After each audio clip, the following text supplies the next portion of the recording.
नमोस्तु गुरुदेव, नमोस्तु गुरुदेव, नमोस्तु गुरुदेव। बंधुओं, आज का संघ का समाधान का कार्यक्रम कल से प्रारंभ होने वाले पंच कल्याणक प्रतिष्ठा महोत्सव के पूर्व संध्या पर आयोजित है और मैं देख रहा हूं कि पूरे जबलपुर वासियों में इस प्रतिष्ठा को लेकर अपूर्व उत्साह और उमंग का वातावरण बना हुआ है और इसे एक ऐतिहासिक स्वरूप प्रदान करने के लिए पूरे जबलवासी बड़े के संकल्पित है। और आज का जो संघ का समाधान है, आज विशेष रूप से यहाँ एडवोकेट एसोसिएशन के लिए तैयार किया गया है।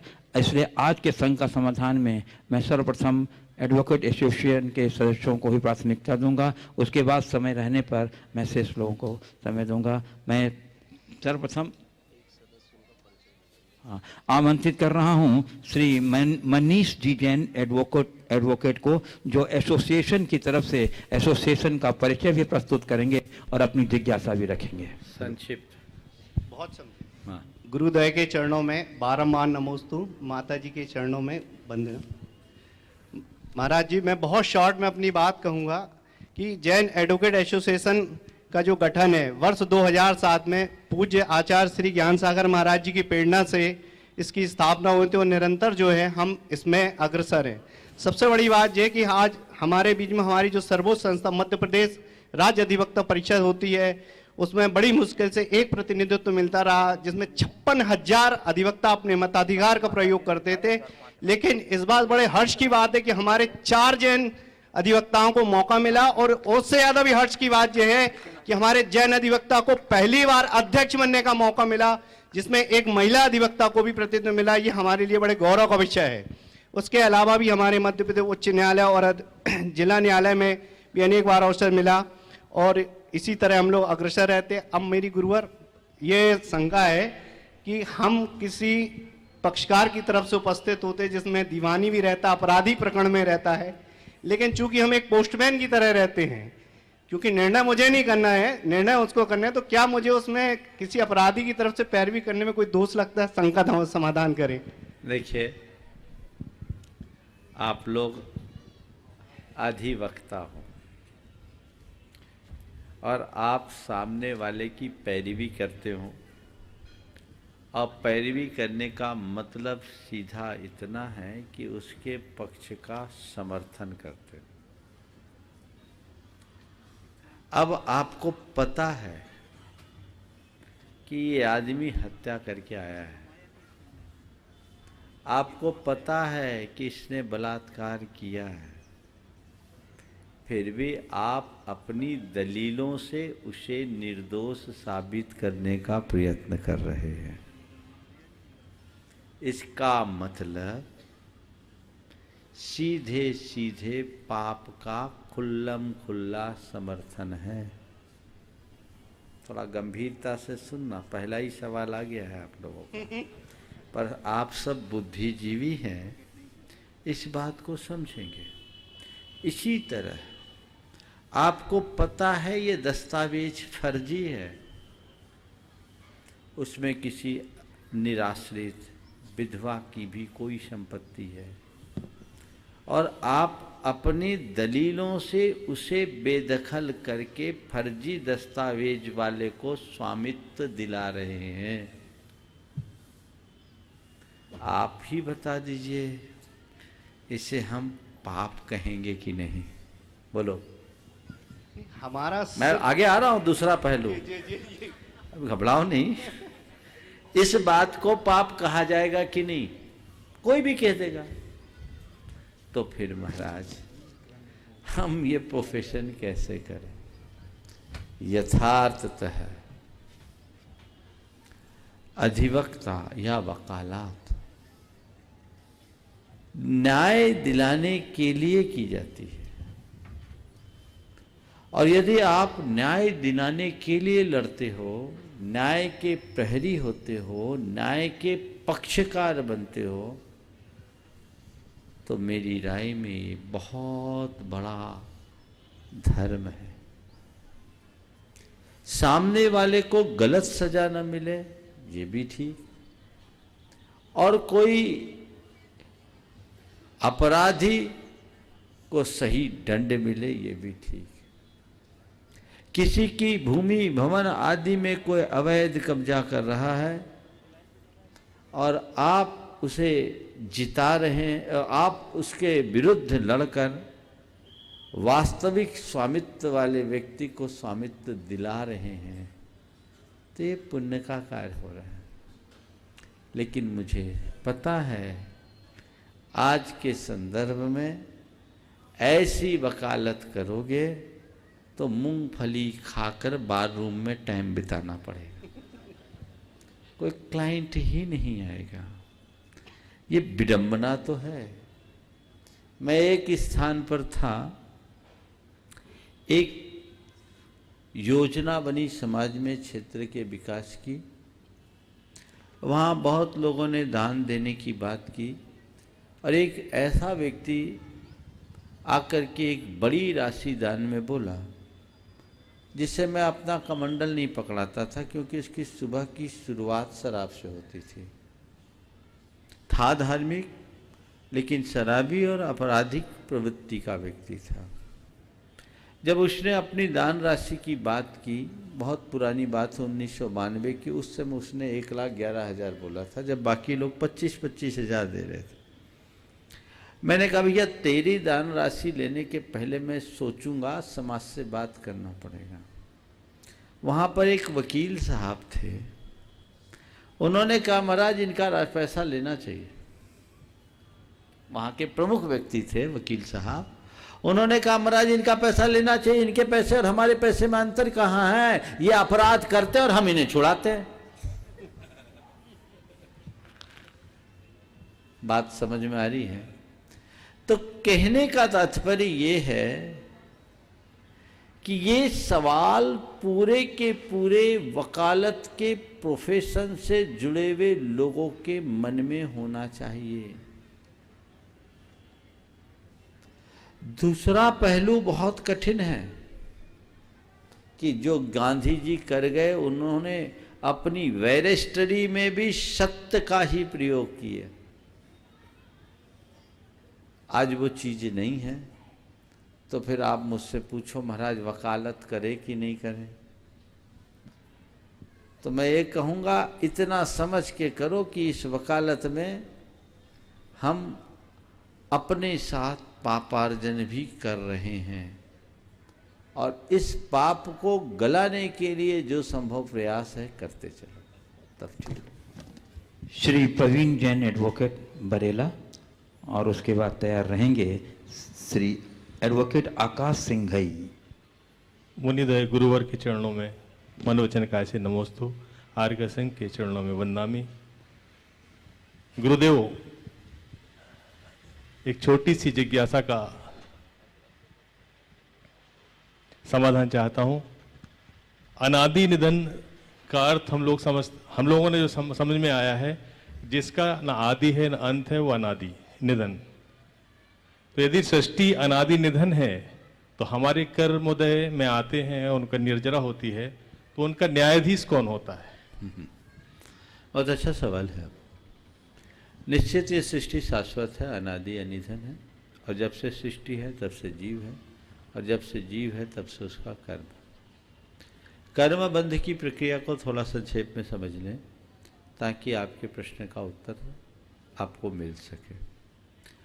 अनादि से जितने भी जीव हैं वे सब कर्म से लिप्त हैं। जैसे स्वर्ण पाषाण में स्वर्ण मिलता है और स्वर्ण पाषाण में अनादि से स्वर्ण है, ऐसे ही ये जीव अनादि संसार में कर्म से लिप्त है। कर्म के उदय में हमारे अंदर विकार आते हैं, और विकार के निमित्त से फिर नया कर्म बंधता है। फिर वो कर्म उदय में आता है, हमारे मन में विकार आता है, और फिर नया कर्म बंधता है। ये चक्र है, जैसे बीज से वृक्ष है और वृक्ष से बीज, ये एक सामान्य क्रम है। लेकिन इस अवधि में जब जीव का ज्ञान जागृत हो जाता है, तो वो अपने कर्म के उदय में अपने आप को स्थिर रखने में समर्थ बना लेता है। और जब कर्मोदय में जीव स्थिर हो जाता है, तो नए कर्म का बंध नहीं होता। जैसे बीज को एक बार भूंज दिया जाए तो अंकुरित नहीं होता। तो जब हम कोई साधक अपने कर्म के बीज को समता की आंच में भून देते हैं तो वो कर्म दोबारा उगने योग्य नहीं होता और ये बीज वृक्ष की परंपरा हमेशा हमेशा को नष्ट हो जाती है। समझ गए? अब हम जैसा करते हैं वैसा फल भोगते हैं। आपके और अंदर की व्यवस्था में एक बड़ा मौलिक अंतर है। वहाँ व्यक्ति अपराध करता है और उसके अपराध के सिद्ध होने पर सजा मिलती है। उसके अपराध को अदालत में सिद्ध करना पड़ता है और सजा कोई न्यायाधीश देता है। लेकिन भीतर हम पाप करते हैं और पाप करते ही उसकी सजा हमें तुरंत मिल जाती है। उसमें न किसी अदालत की ज़रूरत है, न किसी वकील की ज़रूरत है और न किसी न्यायाधीश की ज़रूरत है। वो नैसर्गिक न्याय है। जैसे मैं जैसा बोल रहा हूँ सामने कैमरे में वो सब रिकॉर्ड हो रहा है। मेरी जैसी एक्टिविटीज़ है वैसा उसमें रिकॉर्ड हो रहा है। मैं जो बोल रहा हूँ, जिस क्रम से बोल रहा हूँ, जिस एक्शन में बोल रहा हूँ, वही उसमें रिकॉर्ड हो रहा है। लेकिन इस कैमरे में लगने वाले कोड को देखोगे तो उसमें दिखाई कुछ भी नहीं पड़ेगा, पर सिस्टम में लगाने के बाद जब उसे प्ले किया जाता है तो सब कुछ दिखता है। बस हमारी प्रवृत्ति की छाप हमारी अंतश्चेतना में पड़ती है, जो समय पाकर खुद रिले होना शुरू कर जाती है। तो इधर रिकॉर्डिंग भी चलती है और इधर टेलीकास्ट भी चलता रहता है और जीवन का क्रम बनता है। आकाश सिंह घई अधिवक्ता और उसके बाद तैयार रहेंगे एडवोकेट जितेंद्र जैन शहपुरा।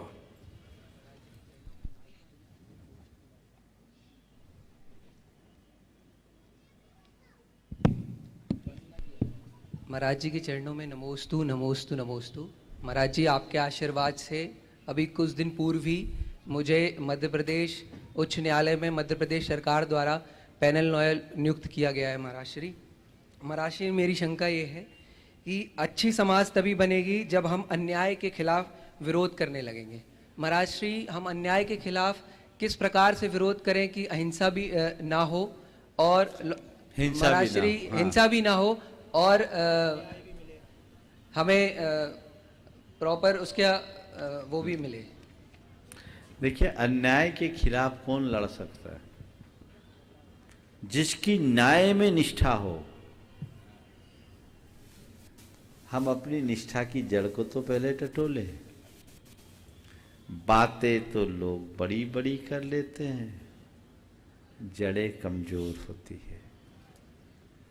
आज के इस दौर में सबसे बड़ा नुकसान यदि हुआ है तो वो हमारी निष्ठा का हुआ है।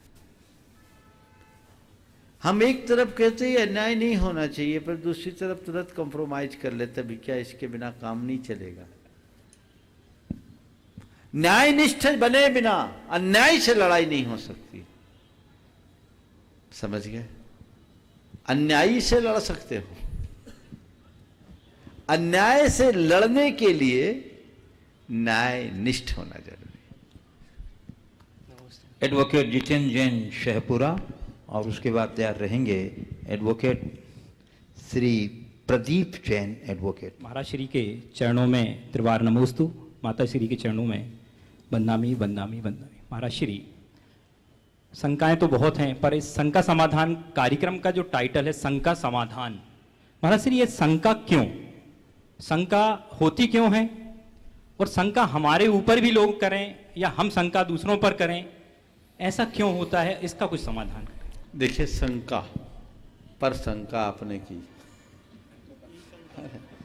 शंका पर शंका की है। शंका क्या है? शंका दो तरह की होती है। एक अश्रद्धा मूलक शंका और एक जिज्ञासा मूलक शंका। अश्रद्धा मूलक शंका हमेशा हमें दुविधा में डालती है। उससे व्यक्ति अपनी क्षमताओं को भूल जाता है, कर पाऊंगा कि नहीं, संशय है। लेकिन एक जिज्ञासा मूलक शंका है, जब हमें किसी विषय में विशेष जानने की इच्छा हो, चाह हो, वो शंका है जो हमें समाधान की ओर ले जाती है। इसी शंका के माध्यम से तो पूरा जैनागम चला है। भगवान के समक्ष गणधरों ने अगर शंका नहीं की होती तो समाधान के रूप में हमें जिनवानी नहीं मिली होती। ये जिनवानी ही शंका समाधान का प्रतिफल है, समझ गए? तो हमेशा हमें शंका नहीं करना, ये सोचकर अपने अंदर उठने वाली जिज्ञासा को दबाने से मनुष्य की प्रगति रुकती है। अगर हम दर्शन की उत्पत्ति की बात करें तो दर्शन ही शंका से उत्पन्न हुए। जीवन और जगत के संदर्भ में जब प्रश्न उठा तब दर्शन का आविर्भाव हुआ। कहते हैं अथा तो ब्रह्म जिज्ञासा, उपनिषदों की बात यहीं से हुई। तो आगमों की बात, पुराणों की बात, उपनिषदों की बात इसी के आधार पर है। इसलिए शंका किसके लिए? शंका के लिए या समाधान के लिए? किसके लिए? हाँ, शंका के लिए या समाधान के लिए? कैमरा में आने के लिए। चलिए, श्री प्रदीप जैन एडवोकेट और उसके बाद तैयार लेंगे आशीष जैन एडवोकेट। मुनिदेव के चरणों में सादर नमोस्तु। माता जी के चरणों में बंदनामी करता हूँ। महाराज जी, मेरी शंका ये है कि जैन धर्म के सिद्धांतों को वकालत के व्यवसाय में कैसे सामंजस्य बिठाया जाए? बिल्कुल पहले प्रश्न के साथ आपका प्रश्न जुड़ता है। देखिए, उस प्रश्न में मैं उस पहलू को टच नहीं किया था, चलिए अब टच कर लेता हूँ। वकालत एक बहुत अच्छा पेशा है। अब आप लोग खुश हो जाएंगे। क्यों? आप न्याय दिलाने के लिए लड़ रहे हैं। आप केसेस की प्रकृति को देखिए। प्रकरण कैसा है? यदि आपराधिक है तो आप उस अपराधी से कहिए कि देख, तेरा केस मैं लड़ूंगा, पर तुझे अपने अपराध को स्वीकार करना पड़ेगा। इतना मैं कर सकता हूं कि तुझे अनुचित सजा न दिलाऊं। यह आप उसका पक्ष है, पर वो मूंगफली खाना पड़ेगा। दूसरी बात, अगर कोई केस किसी के प्रति अपराध हुआ है तो आप उसको न्याय दिलाने के लिए लड़ सकते हैं। ये तो एक पक्ष हुआ। पर मैं चाहता हूं कि वकालत में एक नई शुरुआत हो, जिसकी कुछ अंशों में शुरुआत हो भी गई है, मेडिएशन के माध्यम से समझौता कराने के लिए। अगर आप जैन धर्म के अनुसार वकालत के पेशे को जोड़ना चाहते हो तो मैं ये कहूँगा कि हर वकील को चाहिए कि वह कोशिश करे केस लंबा खींचने की जगह सामंजस्य बनाए। तो आप कहोगे महाराज फिर हमारे धंधे का क्या होगा? लेकिन धर्म की बात जो है वो लड़ने की नहीं है। एक बात बोलता हूं, धर्म और न्याय में बड़ा अंतर है। न्यायालय एक घर में उजाला करता है और धर्म दोनों घरों में दीप जलाता है। पक्ष और विपक्ष जिससे दोनों खुश हो वो धर्म है। समझ गए? कोशिश करें। श्री अशोक जैन एडवोकेट, आशीष जैन एडवोकेट, उसके बाद तैयार रहेंगे अशोक जैन एडवोकेट। श्री आशीष। महाराज श्री के चरणों में नमोस्तु, माता जी के चरणों में बंदनामी। महाराज श्री, मेरा क्वेश्चन ये है कि हम जैसे 23 साल से मेरी वकालत चल रही है महाराज जी, लेकिन लोग बाग आते हैं, सलाह तो घंटों बैठ के ले जाते हैं, फीस जब मांगो तो महाराज जी टाइम टाइम फेस्ट हो जाते हैं, फीस नहीं देना चाहते। तो बिना घी के दीपक महाराज जी कब तक जलेगा? ये मेरी शंका महाराज। मैं तो ये कहूँगा, घोड़ा घास से यारी करेगा तो खाएगा क्या? अब घोड़ा भी देखे और घास भी देखे। ओ, श्री अशोक जैन एडवोकेट, वह तैयार रहेंगे श्री अजीत जैन एडवोकेट, जो एक कुशल मंच संचालक भी हैं। श्री अनंत अजीत अनंत जैन। कोटि कोटि नमस्कार। माता आर्य संघ को अनंत अनंत कोटि कोटि बंदामी। महाराज जी, मेरा प्रश्न है कि जो कोर्टों में जो केसेस पेंडिंग पड़े हुए इतने लंबे, इनमें किसका दोष है? पक्षकारों के कर्मों का कि न्यायिक प्रक्रिया का? वर्तमान की व्यवस्था का। न्यायिक प्रक्रिया मतलब? अब न्यायिक प्रक्रिया में नहीं कहूँगा, नहीं तो आप लोग कटघरे में आ जाओगे। समझिए, वर्तमान की व्यवस्था।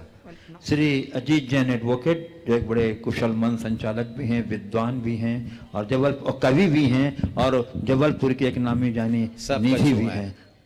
चलिए।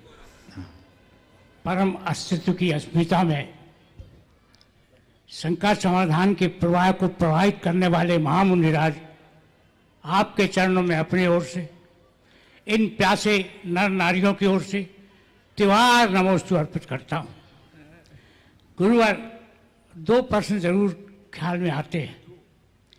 एक तो है कि भक्ति और समर्पण, क्या ये एक ही आयाम के 2 पहलू हैं या 2 अलग आयाम है? भक्ति और समर्पण।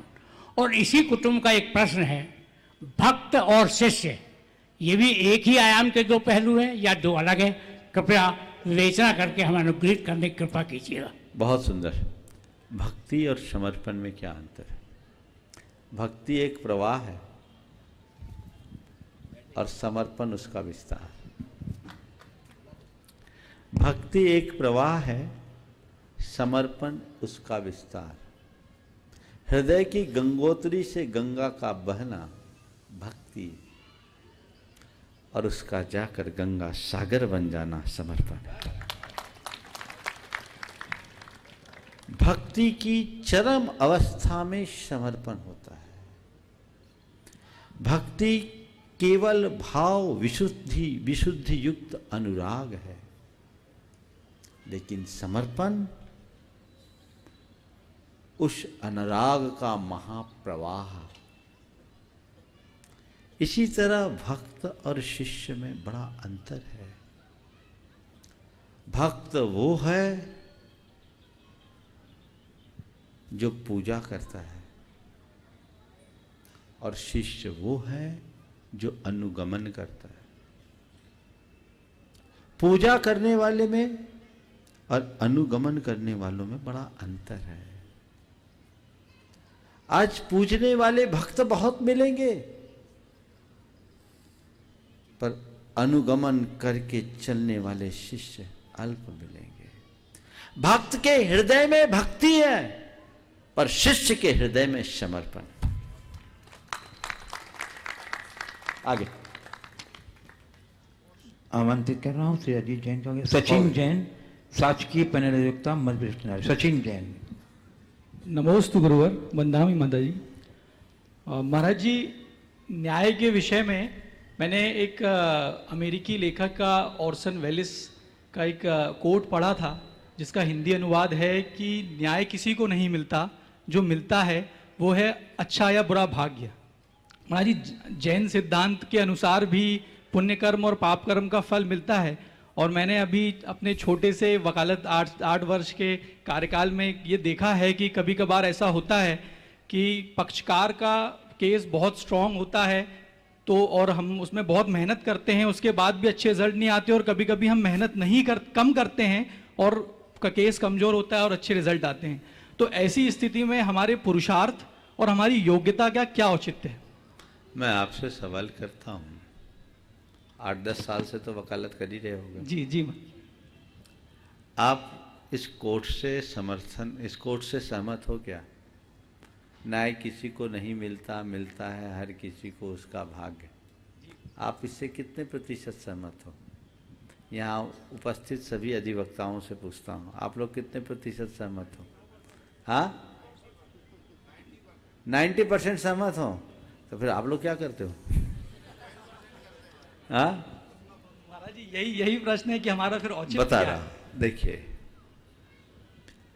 ऐसा नहीं है कि संपूर्ण अदालती प्रक्रियाएं भाग्य भरोसे चलती है। अगर ये बात हम मान लेंगे तो संपूर्ण अदालती प्रक्रियाओं में प्रश्न चिन्ह लगेगा। फिर तथ्यों का मतलब क्या होगा? आप जो भी बात करते हैं, दलील रखते हैं, तथ्यों के साथ रखते हैं, साक्ष्यों के साथ रखते हैं। और ये बात यदि न्यायालयीन प्रक्रिया से जुड़े लोग करने लगेंगे तो फिर तथ्यों का मतलब क्या होगा? फिर एविडेंस और प्रूफ का क्या मतलब है? मैं इस विचार से सहमत नहीं हूं। मेरी राय तो यही है कि हर पक्षकार को अपने पक्ष के लिए तरीके से रखना चाहिए और उस पक्ष के प्रति पूर्ण निष्ठा रखकर तैयारी के साथ काम करना चाहिए। उसको परिणाम मिलेगा। आज भी मेरे संपर्क में बहुत ऐसे बड़े बड़े एडवोकेट्स हैं जो कहते हैं हम मेरिट पर ही केस लड़ते हैं और मेरिट के बल पर ही जीतते हैं। आप लोगों का भी अनुभव होगा। तो अगर हम केस की मेरिट को गौन कर देंगे और भाग्य ही भरोसे बैठ जाएंगे तो मामला तो फिर गड़बड़ हो जाएगा। फिर अच्छे वकील के पास क्यों जाओ? जो मिल जाए उसी के लिए जाओ। समझ गए? तो ऐसा नहीं है। तथ्यों को ठीक तरीके से रखना चाहिए। हाँ, कुछ सिस्टम का गलत फायदा उठाकर लोग गड़बड़ कर ले तो कभी कभी ये जो कहावत सुनने को मिलती है, कितनी सच है तो आप ही लोग जानो, कि आजकल न्याय नहीं मिलता, न्याय बिकता है। ये भी बात तो आजकल चलने में आ गई, सुनने में आ गई है। अब ये आप लोग जानो कितना न्याय मिलता है, कितना बिकता है। पर लोग अदालत में केवल न्याय पाने के भाव से जाते हैं और वहां अगर न्याय का विक्रय होने लगे तो इससे बड़ा अन्याय और क्या होगा? समझ गए? श्री शनमत जैन एडवोकेट, उस बात तैयार रहेंगे सपन कौशल अधिवक्ता।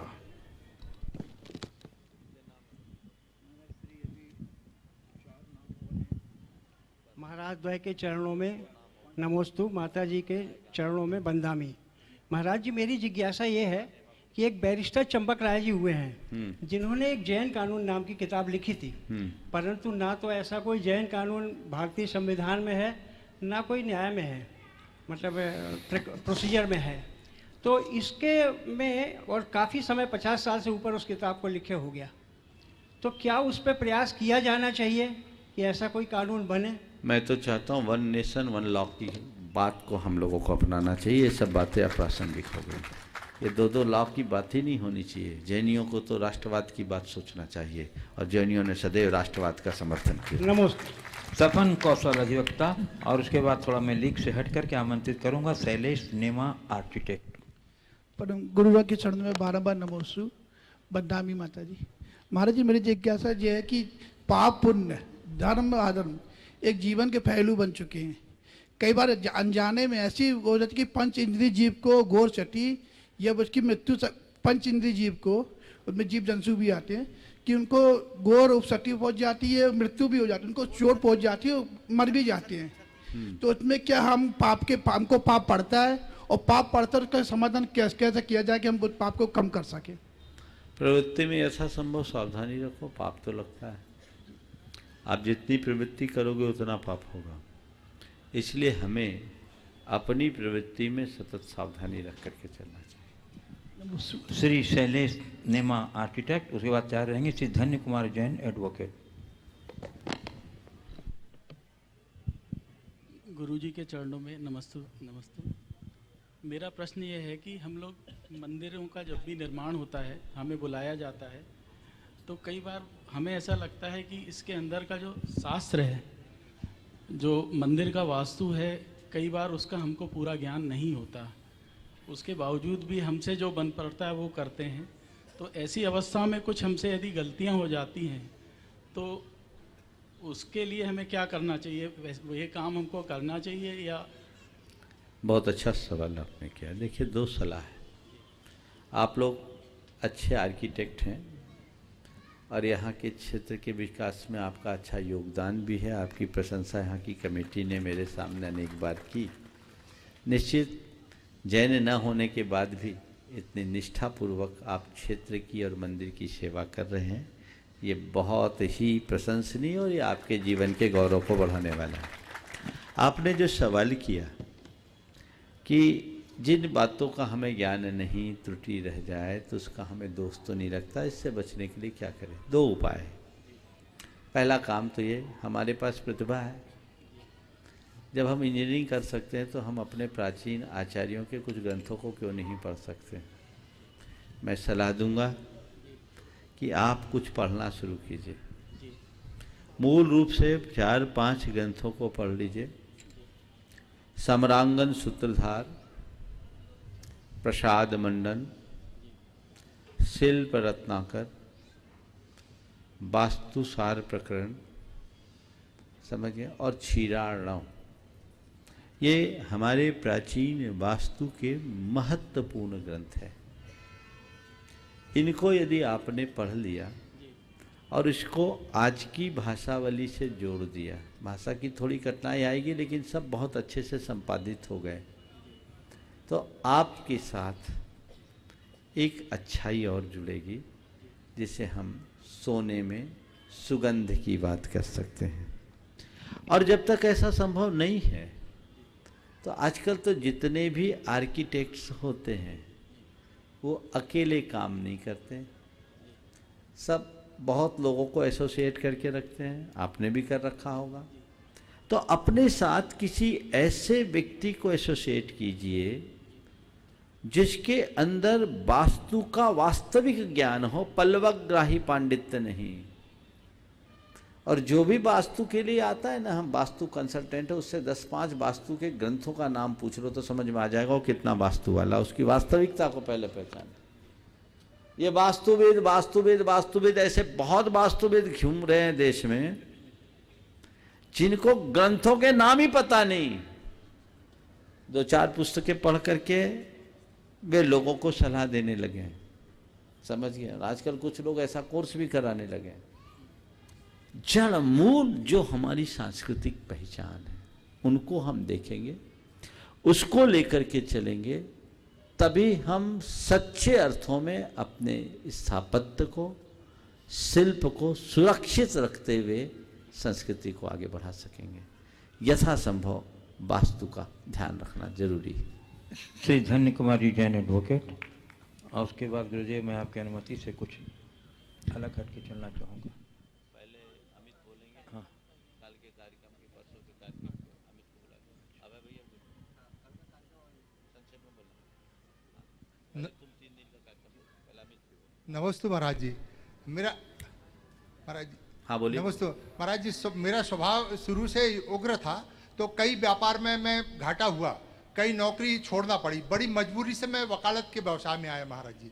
और वकालत में मैंने देखा कि कुछ लोग तो होते हैं जो वाकई में निर्दोष होते हैं, कुछ ऐसे होते हैं जो भावावेश में अपराध कर देते हैं और उन्हें पश्चाताप भी होता है कि मैंने बहुत गलती की, और कुछ ऐसे भी होते हैं जो कि आतन अपराधी होते हैं और उन्हें अपने सुधरने की इच्छा नहीं होती महाराज जी। तो ऐसे पहले तो हम समझाइश देते हैं अपने लोगों को, और जो ऊटपटांग होते हैं उनको भगा भी देते हैं महाराज जी। लेकिन जब हम वकालत करते तो शुरू में तो हमने जैसे कोई तलाक का मुकदमा आया, बोले ये मत करो, ये मत करो, कैसे कैसे बाद में लौटा। बाद में महाराज जी मैं कुछ दिनों बाद सरकारी वकील बन गया महाराज जी। तो मुझे लगा, बड़ा अच्छा लगा, तो अपराधियों को सजा करवाएंगे। जब सरकारी वकील बना तो देखा महाराज जी वहाँ भी बड़े झूठे, यानी एक ने मारा 4 का नाम लिखा दिया, बहू के लिए एक परेशान किया, उसने पूरी बारात का नाम लिखा दिया। तो वहां लगता अब इनको सजा, तो मुझे लगता कि अब फिर भी हम गलत कर रहे हैं, अपराधी एक है, हम सबको सजा करवाने लगे हैं। तो यानी इससे बड़ी असंतुष्टि का भाव सदैव रहा कि हम समाज के लिए, अपने देश के लिए क्या कर पा रहे हैं महाराज। बड़ी पीड़ा। तो 2 वर्ण है, हे करुणा कर, करुण हृदय से दे हमको आशीष, निज कर्मों से कभी जगत में झुके न मेरा शीश। सबसे पहले तो ये बताओ जी महाराज, अपना उग्र मिजाज यहाँ पचा लिए कि नहीं पचा? आपने कहा कि मैंने और बाकी जो काम किया अपने उग्र स्वभाव के कारण वहाँ टिक नहीं पाया। नहीं, पर यहाँ भी जजों से झगड़ा हो सुनो तो, लेकिन कितने साल से वकालत कर रहे हो? 34 साल महाराज। इसका मतलब उग्रता अदालत में चल जाती है। कई बार कंटेम्प्ट चल चुका मेरे ऊपर। देखिए, बहुत अच्छी बात। सबसे पहले तो आपको सलाह दूंगा, नित्य भावना योग कीजिए, ताकि अब आप अपनी उग्रता को सौम्यता में बदल सकें। दूसरी बात, आपने जो सवाल किया है कि इस प्रकार लोगों को अनावश्यक रूप से दंड का भागी बनना पड़ता है, उससे हम कैसे बचाएं। मैंने अभी थोड़ी देर पहले कहा था, अगर वकील अपने वकालत के क्रम में केस की वास्तविकता को समझकर निर्दोष लोगों को बचाता है तो ये एक अच्छा कार्य है, और उसके कारण निर्दोष लोग सजा पाते हैं तो बुरा कार्य।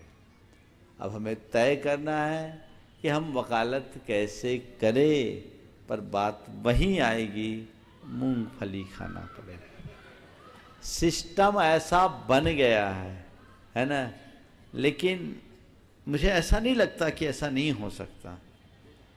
ये हो सकता है, बशर्ते हर व्यक्ति के हृदय में ऐसा भावबोध जगे जो इस पेशे से जुड़े। श्री राजू मलैया एडवोकेट तैयार रहेंगे। श्री अमित जी पड़रिया जो आगामी पंच कल्याण प्रतिष्ठा महोत्सव के कार्यक्रम के संबंध में अपनी बातें रखेंगे आपके समक्ष। नमोस्तु गुरुवर के चरणों में मन वचन काय से बारंबार नमोस्तु नमोस्तु नमोस्तु।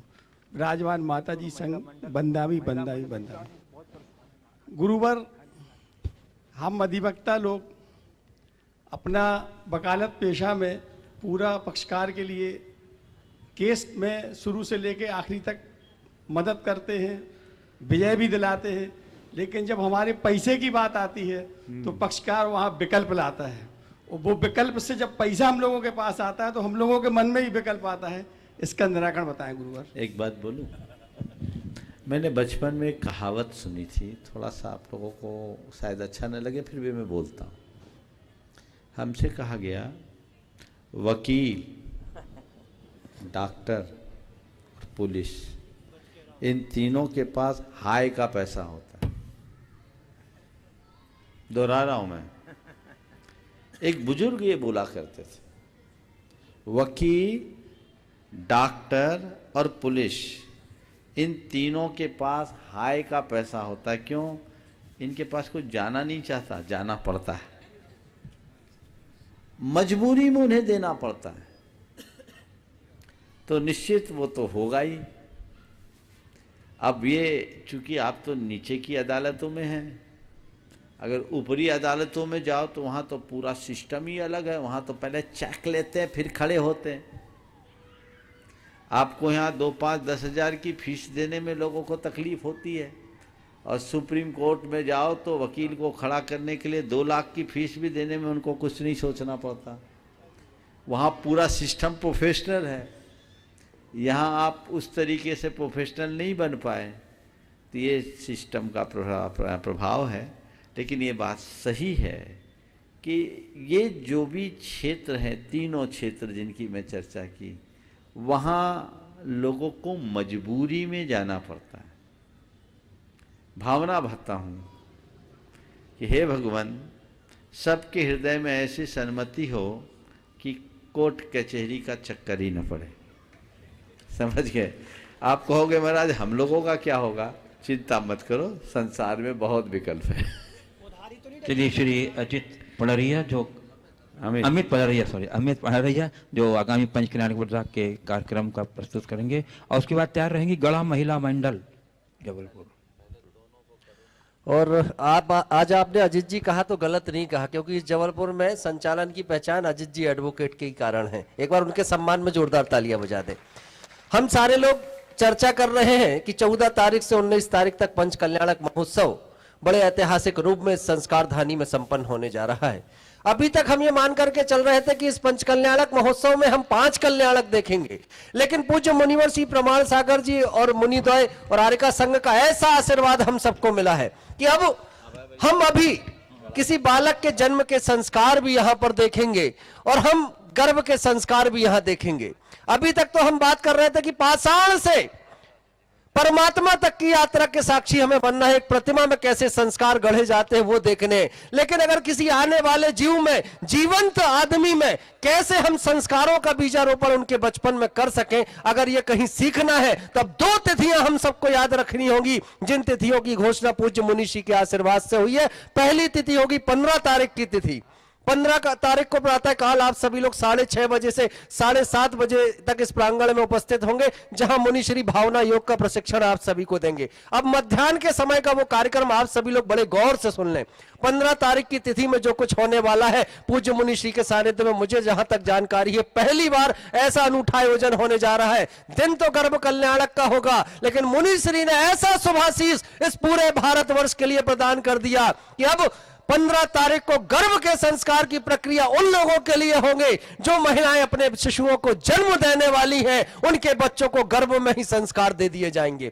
मित्रों, हम सारे लोग बातें सुनते थे अर्जुन और अभिमन्यु की कि अभिमन्यु को गर्भ में संस्कार मिले, लेकिन वो संस्कार कैसे मिले? अगर ये जीवंत रूप में देखना है तो वो महिलाएं जो गर्भवती हैं, जो बच्चों को जन्म देने वाली हैं, 15 तारीख की तिथि में मध्याह्न 3 बजे इस पंडाल में उपस्थित हो जाएं। पूज्य मुनिश्री के आशीर्वाद से 1-1.5 घंटे तक एक ऐसा अनूठा कार्यक्रम होगा जिसमें गर्भ के संस्कारों की क्रिया होने जा रही है। तो आप सभी से मेरा निवेदन है, 15 तारीख की तिथि अपने मानस में बैठा ले। अब 16 तारीख की तिथि हर माता पिता के लिए, पूरे भारतवर्ष के लोग अब सुन लें। पूज्य मुनिश्री ने 15 तारीख की तिथि के बाद अब 16वें तारीख की तिथि जो दी है, हर माता पिता के लिए दी है जिन माता पिता के बच्चे 8 वर्ष की आयु पूर्ण कर चुके हों। और 8 वर्ष की आयु में 9 मास उनका गर्भ का भी होगा। तो 7.25 वर्ष की आयु जिन बच्चों की है और जिनकी आयु 10 वर्ष तक अभी हुई है, वो माता पिता अब सोचें कि आपने अपने बच्चों का पालन पोषण तो किया, लेकिन जैनत्व के संस्कार क्या आप अपने बच्चों को दे पाए?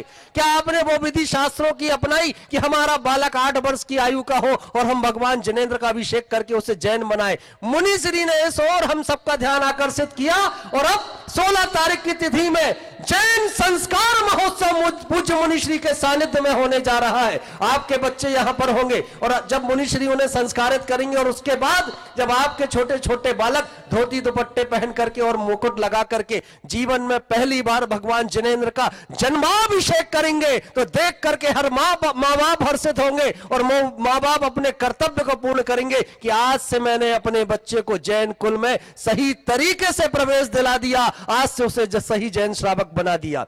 जिन्हें भी इन सारे कार्यक्रमों में सम्मिलित होना है, प्रामाणिक ऐप के माध्यम से आप सभी लोग अपना रजिस्ट्रेशन करा लें। और रजिस्ट्रेशन के लिए बहुत बड़ी कोई राशि आपको नहीं देनी है, एक छोटी सी राशि 1100 रुपए की आप प्रदान करेंगे। और जो लोग बाहर से आएंगे, जबलपुर के बाहर से, उनके लिए आवास और भोजन की व्यवस्था यहाँ की कमेटी निर्धारित करेगी और सारे बच्चों को धोती दुपट्टा भी समिति की ओर से प्रदान किए जाएंगे। और सब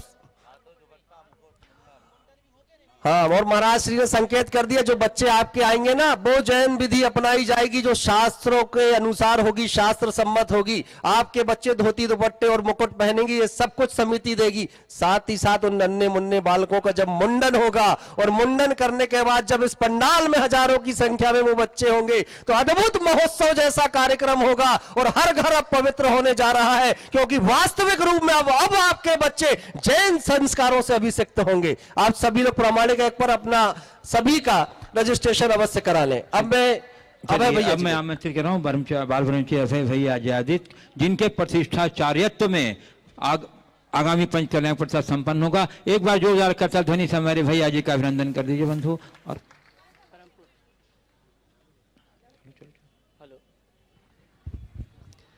परम पूज्य युगल मुनिराज के श्री चरणों में कोटि नमन।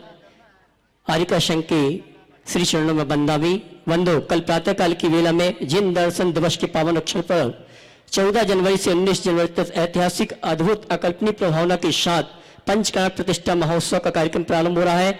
इस पंडाल में जहां अभी शंका समाधान का कार्यक्रम हो रहा है, कल प्रातः काल की वेला में इसी पंडाल में 6:30 बजे से अभिषेक, पूजन, सकलीकरण, इन प्रतिष्ठा, घट यात्रा और श्री की शोभा यात्रा प्रारंभ होगी, जो यहाँ से प्रारंभ होकर मुख्य पंडाल पर पहुंचोगी और वहां पर परम पूज्य मुनिश्री के सानिध्य, माता जी के सानिध्य में 8:45 पर ध्वजारोहण का कार्यक्रम होगा। तत्पश्चात मंडल उद्घाटन, मंडप शुद्धि और प्रातः 9 बजे से परम पूज मुनिश्री के मंगल प्रवचन का कार्यक्रम होगा। दोपहर में 12 बजे से याग मंडल विधान, रात्रि में आरती प्रवचन और रात्रि में 8:30 बजे से गर्भ कल्याणक का पूर्व रूप देखने को मिलेगा और मध्य रात्रि में गर्भ कल्याण की अंतरंग क्रियाएं ये संपन्न होंगी। कल प्रातःकाल की वेला में बंधु मैं ये कहना चाहूंगा, 2 पात्र के लिए हमारे पास नाम आए हैं जिन्होंने अपनी ओर से स्वीकृति प्रदान की है। भरत चक्रवर्ती और बाहुबली के लिए मैं सम्मान सहित आमंत्रित करूंगा। परम पूज्य मुनिवर के श्री चरणों में नमन करते हुए आशीर्वाद प्राप्त करें। श्रीमान पी.के. जैन साहब कोरवा, इन्हें इस अनुष्ठान का भरत चक्रवर्ती बनने का सौभाग्य प्राप्त हुआ है। जोरदार ताली बजाकर इनका सम्मान करें। इसी क्रम में बाहुबली के लिए सौभाग्य प्राप्त किया है श्री पप्पू जी पूजा रेडीमेड जबलपुर। यह है श्रीपद चढ़ा के पूज्य मुनि श्री का आशीर्वाद प्राप्त करें। बाहुबली जैसे तो जब दिख रहे हैं वो पप्पू। बदल दे क्यों क्यों बदल दे, तुम बाहुबली वो भरत, देखिए क्या बनना, ठीक है। पप्पू जी पूजा रेडीमेड, इन्हें इस अनुष्ठान का भरत चक्रवर्ती का पद प्राप्त हो रहा है नीचे से। हाँ। और बाहुबली के लिए श्रीमान पी.के. जैन कोरवा, जोरदार ताली बजाकर उनका सम्मान करें। और 8 पात्रों के लिए जो चर्चा चल रही थी उसमें 4 पात्र मेरे पास और आ चुके हैं। ब्रह्म इंद्र के लिए श्री मुन्ना लाल जी, पप्पू बादल, लांतो इंद्र के लिए श्री नीलेश जैन, किरण शाड़ी, श्रीमती वाष्टी जैन विशाखा, शुक्र इंद्र के लिए श्री सिद्धार्थ चंद गड़ा पाठक, सौभाग्यमल जी, शतार इंद्र के लिए शवाई सिंगई अखिलेश जैन, श्रीमती श्रेया जैन, श्री कलेक्शन जबलपुर। ये अगर उपस्थित हैं तो ये भी आ जावे, श्रीफल चढ़ा के पूज्य मुनि श्री का आशीर्वाद प्राप्त करेंगे। और प्रति इंद्र के लिए बहुत लंबी चौड़ी लिस्ट है, इसकी घोषणा हम कल प्रातःकाल की वेला में करेंगे। कल प्रातःकाल सभी मुख्य पात्र प्रति इंद्र और मूर्ति पुण्यार्जक प्रातःकाल की वेला में यहाँ पर प्रस्तुत होंगे। शुद्धि के वस्त्र के साथ हम और आप अभिषेक विधि के माध्यम से प्रातःकालीन अनुष्ठान प्रारंभ करेंगे। मैं आमंत्रित कर रहा हूँ गढ़ा महिला मंडल, जिन्होंने पूज्य राधिका रत्न दृढ़मती माता जी का बहुत अच्छा वहाँ प्रबंधन किया, सेवन किया है। वो खड़ी हो जाए गढ़ा महिला मंडल, और प्रश्न एक जने पूछ लेंगे। कौन सा महिला मंडल है? गढ़ा महिला मंडल ये तो दूसरा दिख रहा है ही नहीं है। चलिए तो अब मैं जिनेंद्र महिला सोशल ग्रुप अग्रवाल कॉलोनी, वो खड़ी हो जाए कृपया स्वीता से। और उसके बाद नीचे से बोलो। चलिए हाँ, शेष महिला परिषदों को मैं क्रमानुसार अगले आने वाले दिनों में आमंत्रित करूंगा, जो कि समय अभाव है अभी। इसके बाद आप तैयार रहेंगी आदरणीय ब्रह्मचारिणी बहन सविता दीदी सागर। बोलो बोलो। नमस्ते महाराज जी, हमारी समस्त महिला परिषद की ओर से समस्त महिलाएं आपको नमस्तु कह रही हैं। नीचे से बोलो। समस्त आर्य का संघ को हमारी समस्त महिला परिषद की ओर से बारंबार बंदामी बंदामी बंदामी। महाराज जी, हमारी संस्था को खोले हुए हम लोगों को 13 साल हो गए हैं। 13 साल में हम लोग अपनी संस्था के द्वारा कई गतिविधियां करते हैं। उन गतिविधि में हम लोग की कुछ गतिविधि वृद्धाश्रम में सेवा देना या अस्पतालों में जाके सेवा देना या अन्य सेवाएं करते हैं। महाराज जी, एक सेवा हम लोग और करना चाहते हैं। जैसे सड़कों पे कहीं लावारिस लाश पड़ी रहती है, उनका कोई भी दाह संस्कार करने के लिए इंतजाम नहीं होता है। उसकी एक संस्था मेडिकल कॉलेज में खुली हुई है, उस संस्था में हम लोग अपना कुछ योगदान देना चाहते हैं। देखिए, जरूर दीजिए, बहुत अच्छा कार्य है। पर मैं एक सलाह और दूंगा। हाँ। सभी महिला संगठनों के लिए सामाजिक कार्यों के साथ साथ जी धार्मिक कार्यों के प्रति भी रुझान बढ़ाइए। हाँ। महाराज जी, हमारी महिला संगठनों में बहुत सक्रियता दिख रही है, प्रशंसनीय है। पर देखने में ये आ रहा है कि महिलाएं समाज सेवी तो बन रही हैं, पर अच्छी श्राविका भी बने। जी महाराज जी, तो श्रावकोचित कर्तव्यों का दृढ़ता से पालन हो तो बहुत अच्छा होगा। चलिए आगे। महाराज जी, हम लोग भक्तांबर पाठ भी करते हैं और सब। महाराज जी, एक प्रश्न है। अब हो गया समय, चल दूसरा। महाराज जी, आपका समय निकल गया, दूसरा तो हो गया। चलो, सविता दीदी सागर, और उसके बाद तैयार रहेंगी सविता दीदी मूंगावली।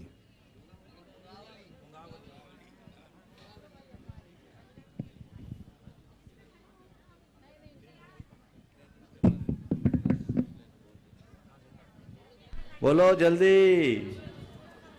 पूज्य श्री को नमोस्तु, माता जी को वंदामी। मेरा प्रश्न है कि किसी भी कार्य करने के लिए प्रदर्शन से कैसे दूर रह सकते हैं? दर्शन को पकड़ लो, प्रदर्शन अपने आप छूट जाएगा। वो तो ठीक है, फिर भी किसी भी कार्य करने देखिए, के लिए प्रदर्शन का भाव मन में नहीं होना चाहिए, पर प्रदर्शन करना बुरा नहीं है। कई चीज़ें प्रदर्शित होती है तो दूसरों को प्रेरणा भी मिलती है। तो हमें ये सोच कि हम बिल्कुल प्रदर्शन मुक्त हों, वो तो तब है जब हम निर्वृत्ति में जिए। प्रवृत्ति में कहीं कहीं प्रदर्शन अपेक्षित है, पर प्रदर्शन का भाव मन में न रहे। आगे चलिए, सविता दीदी मुगावली और उसके बाद किरण दीदी, किरण निर्मोही दीदी पनागर। पूज्य मुनिश्री जी के चरणों में कोटेश्वर नमोस्तु, माता जी के चरणों में अनंत शाह वंदनामि। महाराज जी, आगम में आया है कि जो जितना आतंक क्रिएट करता है वो उतना ही कमजोर माना जाता है, और जो जितना शांत रहता है वो उतना ही बलवान सशक्त माना जाता है। पर प्रेजेंट में ये देखा जाता है कि जो जितना आतंक फैलाता है वो उतना ही बलजोर माना जाता है, और लोग उसकी आहुगति उतनी ही करते हैं। ऐसा क्यों होता है? देखिए, बहुत अच्छा विरोधाभास आपने प्रकट किया। एक है आतंक। आतंक कौन मचाता है? जिसके अंदर सहन शक्ति की कमी है वो आतंकी होता है। जिसके अंदर शांतता की कमी है वो आतंकी होता है। और शांत कौन रहता है? जिसके हृदय में सहन करने की क्षमता, क्षमा करने की शक्ति हो। तो शक्ति जिसके पास होगी वही तो बलवान होगा। आज लोक में भले ऐसे लोगों को महत्व मिल जाता है, पर पूजा नहीं। पूजा किसकी होती है? साधु की डाकू की? डाकू का आतंक होता है, दबदबा हो सकता है, पर साधु के प्रति हृदय में श्रद्धा होती है, उसकी पूजा होती है। इसलिए हमें हमेशा सात्विकता की ओर बढ़ना चाहिए। नमस्ते महाराज श्री जी, वंदामी माता जी, वंदामी माता जी। हाँ, बोलो बोलो। महाराज जी कहते हैं पॉजिटिव रहो, नेगेटिव नहीं रहना चाहिए। और ये भी कहा जाता है अपने संबंधों को अच्छा रखना है तो अच्छाई देखो, बुराई नहीं देखो। दूसरी तरफ ये कहा जाता है अपने वो होते हैं जो अपनों की बुराई बताकर बुराइयां दूर करे। तो ये दोनों बात किस अपेक्षा से कही गई है और इसमें कैसे सामंजस्य बिठाएं? एक डॉक्टर इंजेक्शन लगाता है और एक व्यक्ति कांटा चुभाता है, दोनों समान होते हैं क्या? डॉक्टर इंजेक्शन लगा रहा है किस लिए? आपको स्वस्थ करने के लिए। और दूसरा कांटा चुभा रहा है किस लिए? आपको परेशान करने के लिए। किसी को बुराई से मुक्ति दिलाने के लिए उसकी बुराइयों का एहसास कराना, उसका शुभचिंतक बनना है। और किसी की बुराइयों का दुष्प्रचार करना, उसका आलोचक बनना है। हम शुभचिंतक बने, आलोचक नहीं, तभी हम अपने जीवन का सच्चा लाभ ले सकेंगे। अगला नाम आए। जब तक अभी आपको जैसे बताया गया कि 15 और 16 तारीख को 2 विशेष कार्यक्रम यहाँ पर है। वो कार्यक्रम एक गर्भ संस्कार का और एक जैन संस्कार का, दोनों बहुत महत्वपूर्ण संस्कार हैं। सभी लोग जो इस संस्कार से जुड़ना चाहते हैं, अपने बच्चों के भावी जीवन को उज्जवल बनाना चाहते हैं, इसमें तत्परता से जुड़े और जीवन को अच्छा बना सके। इससे हम अपनी धर्म की परंपरा को आगे बढ़ाएंगे। जो चाहते हैं कि हमारे घर में धर्म की ज्योत बनी रहे, तुम्हारे कुल का गौरव सदा सदा के लिए बना रहे, तो इस तरह के कार्यक्रमों में सहभागिता जरूर जरूर देना चाहिए। इसका दूरगामी परिणाम बहुत अच्छा होगा। और मैं समझता हूँ इस पंचकल्याणक से एक बहुत अच्छा संदेश पूरे देश में गूंजेगा। समय आप सबका हो गया, यहीं पर विराम। बोलिए परम पूज्य आचार्य गुरुवर श्री विद्यासागर जी महाराज की। बोलिए परम पूज्य श्री प्रमाण सागर जी महाराज की।